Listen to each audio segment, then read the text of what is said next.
সরকার বিশেষ করে অত্যন্ত গুরুত্ব সহকারে তাৎক্ষণিকভাবে কিন্তু এগুলি অ্যাড্রেস করার জন্য বিশেষ করে নরসিংদীর এই জেলখানার ঘটনার পর সেখানে প্রত্যেকটি এজেন্সি সরকারের যারা হোম মিনিস্ট্রি থেকে শুরু করে সেনাবাহিনী থেকে সেনা প্রধান থেকে শুরু করে বিজেপি এভরিবডি হ্যাজ নট এখানে এসেছে।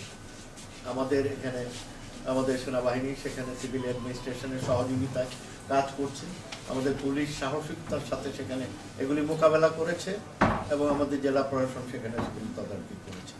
কাজে আমরা এখন দেশে কারফিউ চলছে, আপনারা জানেন, বিশেষ করে ঢাকা শহর, নরসিংদী এবং গাজীপুর, নারায়ণগঞ্জ এগুলো মূলত এখন কেন্দ্রীয় ইয়েতেই চলছে, নির্দেশনায় চলছে। সেখানে কারফিউ কোন জায়গাটা কিভাবে চলবে, কিভাবে করবে তারা সার্বক্ষণিকভাবে সেগুলো। আমরা স্থানীয়ভাবে আমাদের যারা নেতৃবৃন্দ আছে, কারণ এটা একটা গৃহযুদ্ধের দিকে ছড়িয়ে যাচ্ছে, যেভাবে আজকে অস্ত্র লুট হয়ে গেছে বিভিন্ন জায়গায়।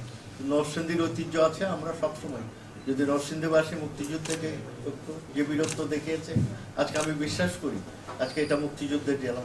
কাজে সেখানে আমাদের যে সুনাম, আমাদের যে গৌরব আছে, আমাদের যারা জনপ্রতিনিধিরা আছে, আমার পাশেই আছেন বীর মুক্তিযোদ্ধা আপনাদের সাবেক মন্ত্রী, আমাদের বর্তমান যিনি সংসদ সদস্য সদরের, তিনি একজন সেনাবাহিনীর এবং একজন মুক্তিযোদ্ধা বীর প্রতীক।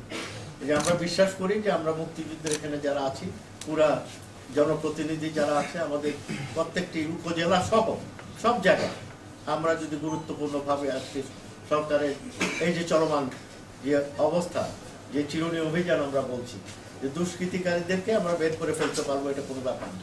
তারা বিদেশ থেকে আসেন, আমাদের গ্রামে গঞ্জে লুকিয়ে আছে, আমার পাড়ায়, আমার মহল্লায়, আমার বিভিন্ন জায়গায় আছে। এই যে আমরা তাদেরকে যেন আশ্রয় প্রশ্রয় নেব।